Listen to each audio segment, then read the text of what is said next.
ایک طرف سلطان سلیمان، وہ حکمران جسے یورپ نے لا گیور کہا اور امت نے سلطان عظیم، اور دوسری طرف جلال الدین اکبر، جسے تاریخ نے اعظم تو کہا مگر اس نے ایک نیا دین ایجاد کر کے سوالات بھی چھوڑ دیے۔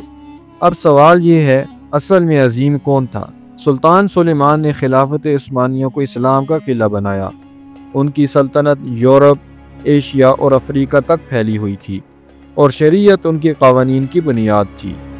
اکبر نے برصغیر کو ایک سلطنت میں تو جمع کیا، لیکن اس نے دین الہی کے نام سے نیا مذہب متعارف کرایا، جس میں اسلام، ہندو مت اور دوسری روایات کو ملانے کی کوشش کی۔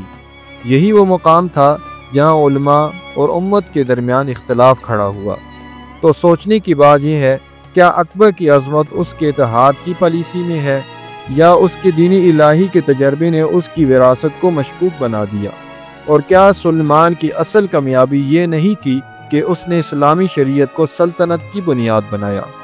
اکبر اور سلیمان دونوں تاریخ کے بڑے نام، لیکن ایک نے اسلام کو مضبوط کیا اور دوسرے نے نیا دین بنانے کی کوشش کی۔